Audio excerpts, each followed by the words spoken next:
కృష్ణా గుంటూరు జిల్లాల్లో జనసేన పార్టీ నుంచి పోటీ చేయడానికి ఒక్కడంటే ఒక్క కాపు నాయకుడు దొరకలేదా? పోనీ దీనికి సమాధానం చెప్పండి. కృష్ణా గుంటూరు జిల్లాల్లో పోటీ చేయడానికి జనసేన పార్టీ నుంచి ఒక్క కాపు నాయకుడు దొరకలేదా?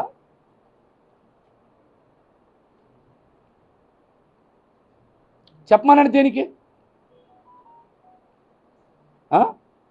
అన్ని పార్టీలు విధేయతకి పట్టం కడితే జనసేన పార్టీకి విధేయతగా ఉంటే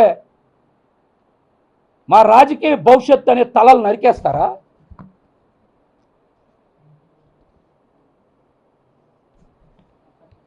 కసాయి వాడికన్నా ఎక్కడన్నా కనికరం ఉంటుంది, కానీ కష్టపడి మిమ్మల్ని అందరూ వదిలేసిన, మిమ్మల్ని ఎన్ని విమర్శలు చేసినా, మిమ్మల్ని పట్టించుకోకపోయినా మీ పట్ల విధేయతతో నిబద్ధతతో ఉన్నందుకు కనీసం మా మీద కనికరం లేదే. మమ్మల్ని పరామర్శించాలని కనీసం అనిపించలేదే. మమ్మల్ని అంటే నన్ను ఒక్కడిని కాదు, చాలామంది నాయకుల్ని మీ మనసు ఇంత పాషాణ హృదయంలా ఉంటుందని ఎవరన్నా ఊహిస్తామన్నా? ఇంతకన్నా ఘోరం ఏమన్నా ఉంటుందా? 21 మంది అసెంబ్లీ సీట్లు 2 పార్లమెంట్లో జనసేన పార్టీ కోసం కేటాయించిన స్థానాలు ఎన్ని? 7, 8 జనసేన పార్టీ ఆ 21లో ఒక పార్లమెంట్. మిగతా అన్నీ కూడా మెజార్టీ స్థానాలు తెలుగుదేశం పార్టీకి కేటాయించినాయే కదా. ఎన్నికల ఫలితాల తర్వాత ఇతర పార్టీల నుంచి వచ్చిన నాయకులు మీతో కలిసి మీ వెనకాల ఉంటారా? మీతో ఉంటారా? తెలుగుదేశం పార్టీకి మద్దతు ఇస్తారా? అంటే ఇదంతా కూడా మ్యాచ్ ఫిక్సింగే కదా. ఇది చాలా స్పష్టంగా అర్థమవుతుంది కదా. రేపు తెలుగుదేశం పార్టీ నుంచో ఇతర పార్టీల నుంచి వచ్చిన నేతలు మీకు మద్దతు ఇవ్వకుండా తెలుగుదేశం పార్టీ తరపున అసెంబ్లీలో సంతకాలు పెట్టి జనసేన పార్టీని ఆ పార్టీలో విలీనం చేస్తే మీరు అడ్డుకోగలరా?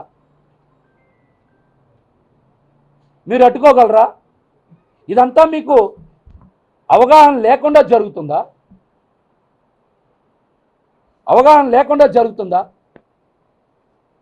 మీరు ఇచ్చే టికెట్లన్నీ తెలుగుదేశం పార్టీ నాయకులకు తెలిసే ఇస్తున్నారంటే ఇది మ్యాచ్ ఫిక్సింగ్ కాదా? జన సైనికుల్ని, వీర మహిళల్ని మోసం చేస్తున్నట్లు కాదా?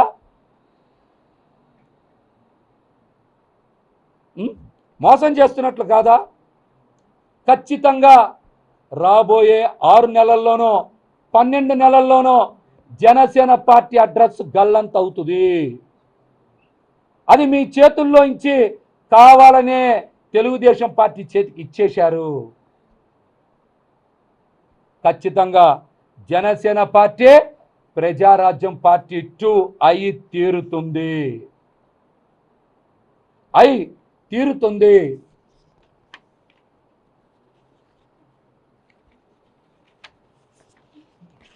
అట్లాగే ఎవరైనా సరే గెలిచే స్థానాన్ని తీసుకుంటారా, మైనస్లో ఉన్న స్థానాన్ని తీసుకుంటారా? మీరు చెప్పండి. పశ్చిమ నియోజకవర్గం, తెనాలి నియోజకవర్గం మీరు సర్వేలు నిర్వహించారు కదా. తెనాలి మైనస్లో ఉందని మీకు తెలుసు కదా.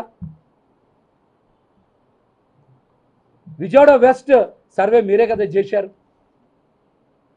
ప్లస్లో ఉందని మీకు తెలుసు కదా. మైనస్లో ఉన్న స్థానాన్ని తీసుకొని ప్లస్లో ఉన్న స్థానాన్ని మీరు ఎందుకు వదులుకున్నారు విజయవాడ వెస్ట్ సీట్ని? నిజంగా యువ రక్తాన్ని ప్రోత్సహించేవాళ్ళు అయితే మీరు తెనాలినే త్యాగం చేయొచ్చుగా.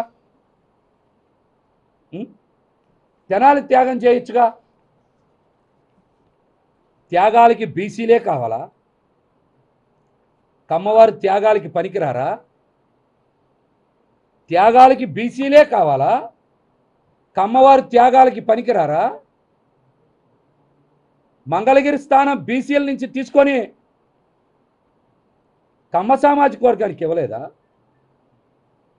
విజయవాడ వెస్ట్ బీసీల నుంచి తీసుకొని కమ్మ సామాజిక వర్గానికి ఇయ్యలేదా? అంటే త్యాగాలు చేయడానికి బీసీలే కావాలా? ఏ త్యాగాలకి కమ్మ సామాజిక వర్గం పనికిరాదా?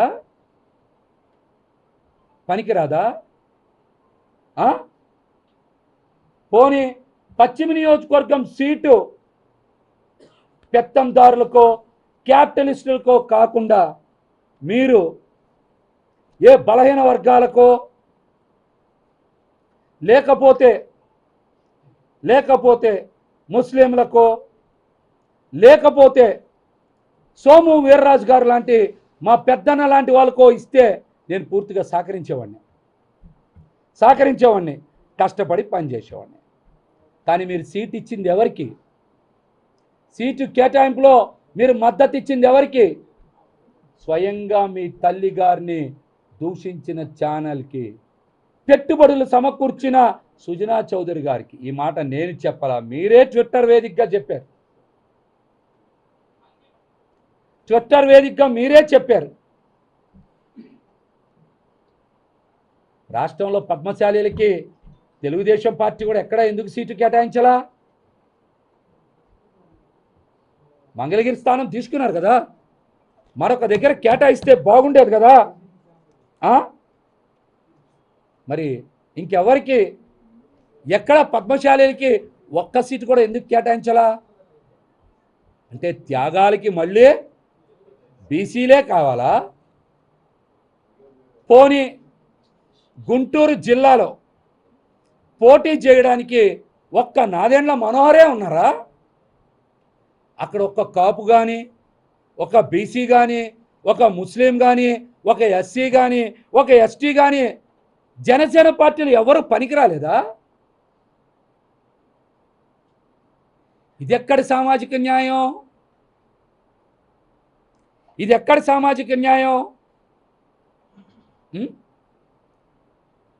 విజయవాడ వెస్ట్లో బీసీలు, ముస్లింలు, ఇతర వర్గాలు త్యాగం చేస్తే అసలు ఈ నియోజకవర్గానికి సంబంధం లేనటువంటి కమ్మ సామాజిక వర్గం వారు పోటీ చేస్తే మేమే త్యాగాలు చేయాలి, మా బీసీలే త్యాగం చేయాలి.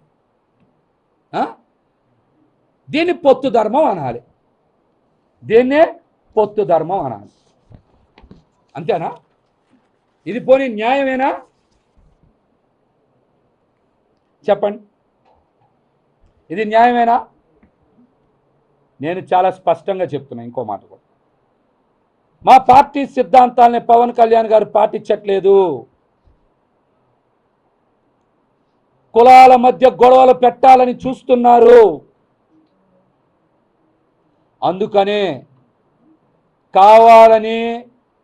కావాలని ఒక సామాజిక వర్గానికి సీట్లు కేటాయించి బీసీలని దూరంగా పెట్టారు. ఇది రాజకీయ కుట్రలో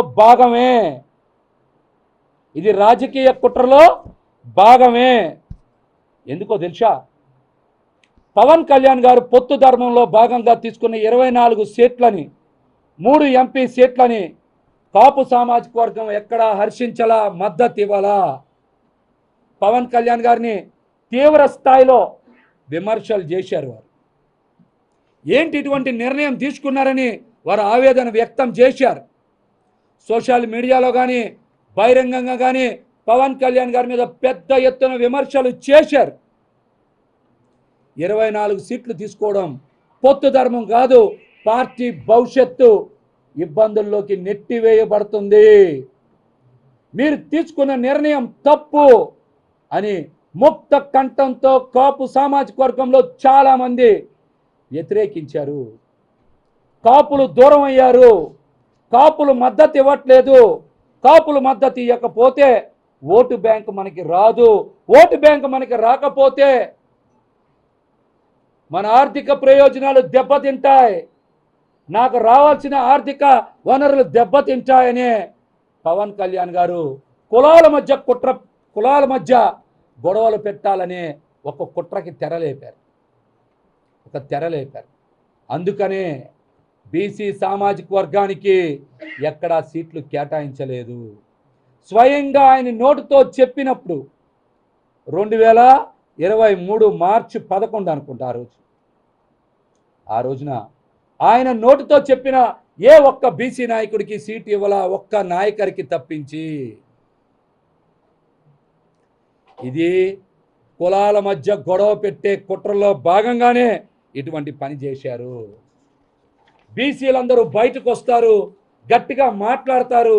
కాబట్టి వాళ్ళ మధ్య మా పెద్దన్నలకి మాకు మధ్య గొడవ పెట్టి రాజకీయంగా లబ్ధి పొందాలి, దూరమైన కాపుల్ని దగ్గర చేర్చుకోవాలనే కుట్ర ఇందులో స్పష్టంగా దాగుంది. ఈ కుట్రలో ఎవ్వరు కూడా పడద్దు. దయచేసి అందరూ సావధానంగా ఆలోచించండి.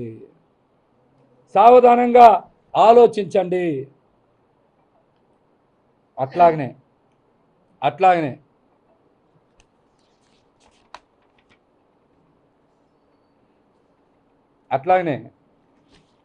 మీకు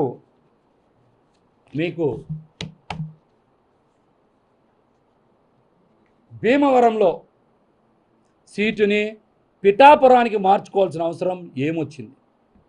మా అందరి ఆవేదన కూడా ఒక సమయంలో ఇది. ఇవాళ లేదనుకోండి, నాకు ఇవాళ లేదు. గెలిచే భీమవరం స్థానాన్ని మీరు పిఠాపురం దేనికి మార్చుకోవాల్సి వచ్చింది? భీమవరంలో ఉన్నది 2 పార్టీలే కదా, జనసేన పార్టీ, వైసీపీ పార్టీ. లేని తెలుగుదేశం పార్టీకి మీరు సీటు కేటాయించడం వెనక మతలబ్ ఏంటి? పోనీ అక్కడ మీకోసం నిలబడి స్థానిక సంస్థల ఎన్నికలు చేసిన చిన్నబాబుకి సీటు కేటాయించవచ్చు కదా. కానీ తెలుగుదేశం పార్టీకి అక్కడ కూడా సీటు ఎందుకు ఇచ్చారు? మీరు సొంత ఇల్లు కట్టుకోవడానికి కూడా నాకు స్థానిక ఎమ్మెల్యే ఇబ్బందులు పెడుతున్నారని మాట్లాడారు కదా. ఇది కూడా పచ్చి అబద్ధం. అక్కడ పవన్ కళ్యాణ్ గారికి అత్యంత సన్నిహితులైనటువంటి ఒక వ్యక్తి ఇంటి నిర్మాణాన్ని చేశారు. ఆ ఇల్లు గృహప్రవేశం చేస్తారని చెప్పి ఉదయ్ శ్రీనివాస్ అంటే టీ టైమ్ శ్రీనివాస్ పెద్ద ఎత్తున ప్రచారం చేసిన మాట వాస్తవం. మరి అట్లాంటి స్థానాన్ని వదులుకొని ఈ రోజున పిఠాపురం వెళ్ళి మనం గెలిపించండి అని మనం వేరే పార్టీ నేతని అభ్యర్థించాల్సిన కర్మ ఎందుకు పట్టింది? ఒక రాష్ట్ర అధ్యక్షులై ఉండి వేరే పార్టీ నేత కాళ్ళు పట్టుకోవాల్సిన అవసరం ఏమొచ్చింది?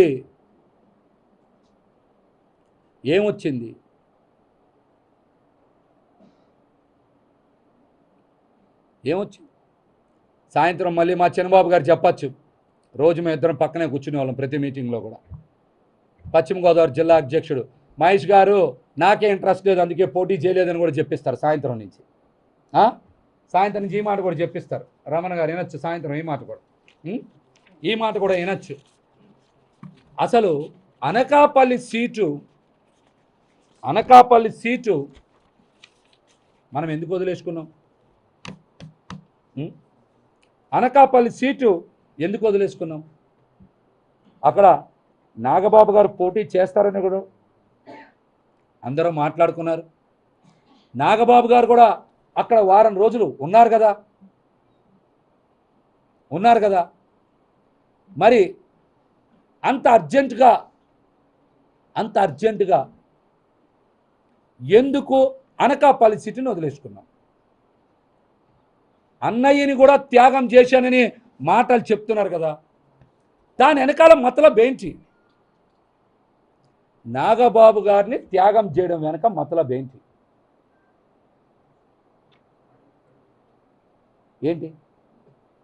వారం రోజులు నాగబాబు గారు ఉన్నారు కదా అక్కడ. ఆ ప్రాంతంలో ఒక నేత, అనకాపల్లిలో పెద్ద ఎత్తున కంపెనీలు ఉన్నాయి, ఆ కంపెనీల దగ్గర ఫండ్స్ వసూలు చేయాలని నిర్ణయించుకొని కొన్ని కంపెనీలకి ఫోన్ చేశారు, కొంత డబ్బు వసూలు చేశారు. వారు కంప్లైంట్ పెడుతున్నారని తెలిసే కదా ఆ స్థానాన్ని వదులుకున్నారని పెద్ద ఎత్తున బయట మాట్లాడుకుంటున్నారు.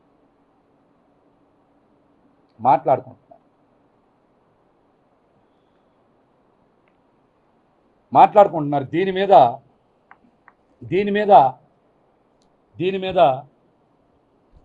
వాస్తవాలు బయటికి వెల్లడించాలి. గతంలో నాగబాబు గారు ఒక ఆడియో ఫంక్షన్లో చెప్పారు, పవన్ కళ్యాణ్ గారిని మేము వదులుకున్నామని. ఇవాళ మీరు నాగబాబుని వదులుకున్నారు.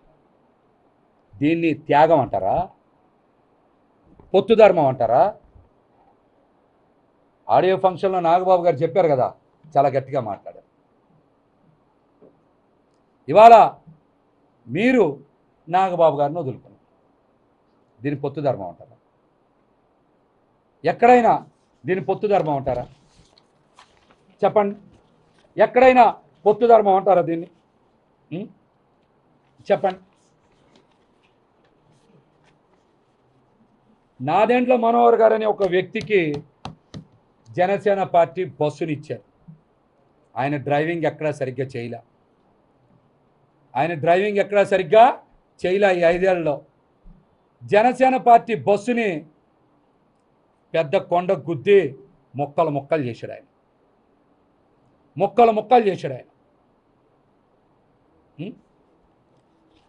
ఆ బస్సుని ముక్కలు చేస్తే నష్టపోయింది మేమేగా.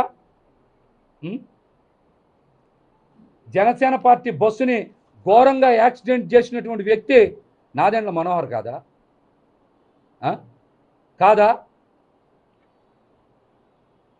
5 సంవత్సరాల సుదీర్ఘ సమయంలో పార్టీని ఎందుకు మనం నిర్మాణం చేయలేకపోయాం? 7 జిల్లాల్లో పార్టీ అసలు ఎందుకు నిర్మాణం కాలా? ఏమన్నంటే కేడర్ మీద ఇష్టం వచ్చినట్టు మాట్లాడటమే చెల్లిపోతుంది మీకు.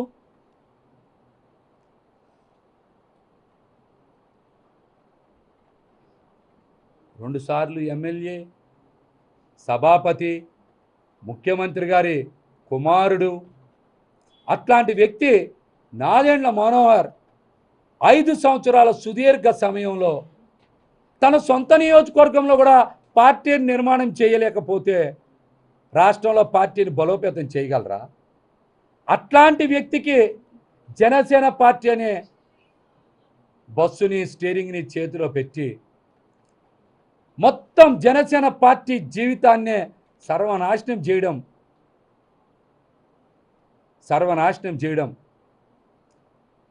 కావాలని చేయడమా,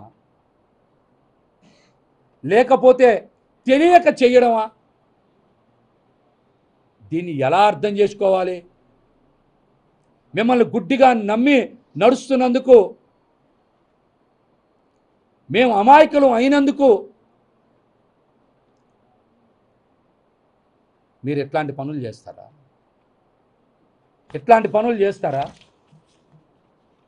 ఏ రోజైనా నాదెండ్ల మనోహర్ అనే వ్యక్తి తెనాల నుంచి పట్టుమని 10 మందిని పార్టీ కార్యాలయానికి తెచ్చారా?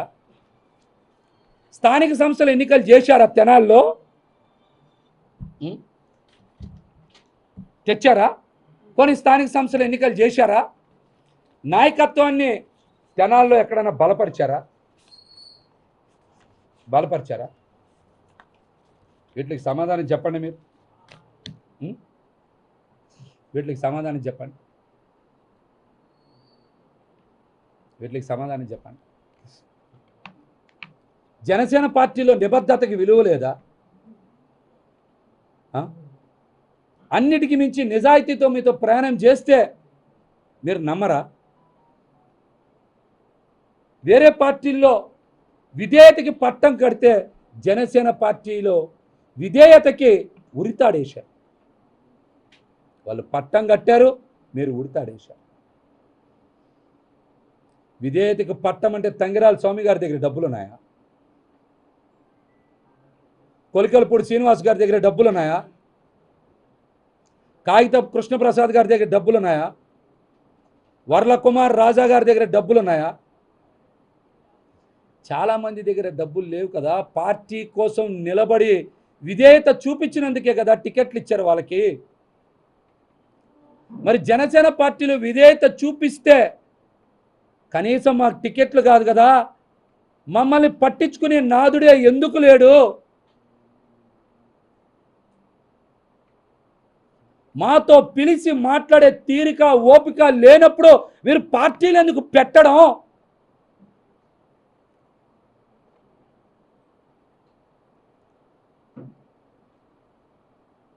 మాలాంటి వాళ్ళందరితో, కొత్త తరం రాజకీయ నాయకులతో ఎందుకు చెలగాటం ఆడడం? పొత్తంట 10 ఏళ్ళు బలంగా ఉండాలని కోరుకుంటున్నారంట. అంటే మమ్మల్ని 10 ఏళ్ళు జెండా మోసే కూలీలుగా చేయాలనా? ఇంకా 10 ఏళ్ళు జెండా మోసే కూలీలుగా చేయాలా మమ్మల్ని? 21లో ఎవరికి ఎన్ని స్థానాలు అందరికీ తెలుసు కదా. ఎవరికి ఎన్ని స్థానాలు తెలుసు కదా. అంటే 2024 తర్వాత 29, 34 వరకు మేము మా 2 భుజాల మీద 2 జెండాలు వేసుకొని అరిగిపోవాలా మేము? అంటే ఇప్పుడున్న నాయకుడిని ముఖ్యమంత్రి చేయడమే కాదు, వాళ్ళ కుటుంబంలో ఇంకెవరెవరిని ముఖ్యమంత్రి చేయాలో కూడా మీరే పేర్లు రాసిచ్చేయండి, చేసేస్తాం. జనసేన పార్టీలో ఉన్న పాపానికి మేము బానిసల్లా బతకాలా? జెండా కూలీల్లా బతకాలా?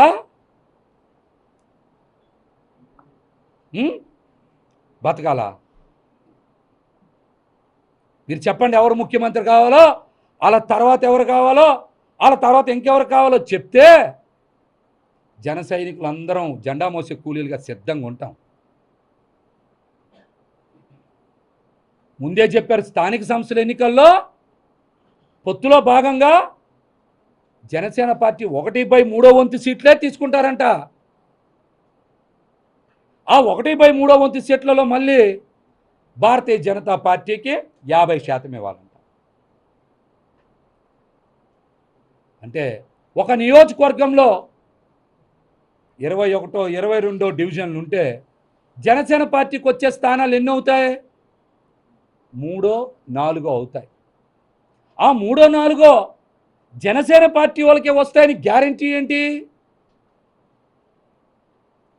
ఇప్పుడులాగే వేరే పార్టీ నేతలు వచ్చి కండువా కప్పుకుంటే ఆ 3, 4 కూడా ఆ పార్టీ వాళ్ళకే కదా ఇస్తారు. మళ్ళీ అసెంబ్లీ సీట్లే మీరు ఇవ్వలేదు కదా, రేపు కార్పొరేషన్లోనో పంచాయతీల్లోనో ఇంక ఇస్తారా సీట్లు? ఇస్తారా? అసలు జనసేన పార్టీ వాళ్ళని రాణిస్తారా?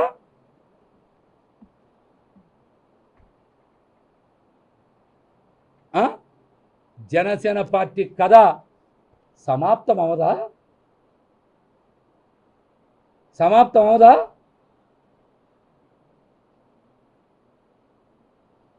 మమ్మల్ని అందరినీ భవిష్యత్తు మీద ఎన్నో ఆశలు కల్పించి మీలో ఒక చెగోవీరని చూసుకున్నాం, ఒక ఉద్యమకారుని చూసుకున్నాం. మీరు నిలబడతారనుకున్నాం. మీరు ఇలా నట్టేట ముంచేస్తారని మా కల్లో కూడా ఊహించల.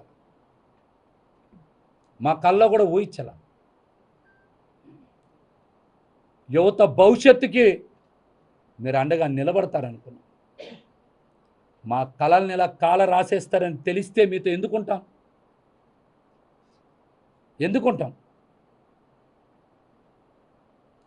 ఇదేదో పోతిని మా సీట్ రాలేదనో ఆవేదనతోనో మాట్లాడట్లా. నేను చెప్పే ప్రతి మాట కూడా నిజం. నేను చెప్పే ప్రతి మాట మీరు విశ్లేషణ చెయ్యండి. నా మీద సాయంత్రం నుంచో రేపటి నుంచో చాలామంది ప్రెస్ మీట్లు పెట్టచ్చు, ఇష్టానుసారం మాట్లాడచ్చు. ఇంకా మాట్లాడతా. నాదెండ్ల మనోహర్ లాంటి వ్యక్తి పశ్చిమ నియోజకవర్గంలో ఎవరెవరితో ప్రెస్ మీట్లు పెట్టిస్తున్నారో తెలుసు. వస్తా తెనాలి, పెడతా అక్కడే ప్రెస్ మీట్, అక్కడే మాట్లాడతా. చాలా వాస్తవాలు ఇంకా ఉన్నాయి, బయట పెడతా అవల ఇంకా అవల. చివరగా ఒకే ఒక్క మాట, దేనికి నాకు భయం లేదు. నేను చెప్పేవన్నీ నిజాలే అని నేను సంపూర్ణంగా నా గుండె మీద చెయ్యేసుకొని చెప్పగలను.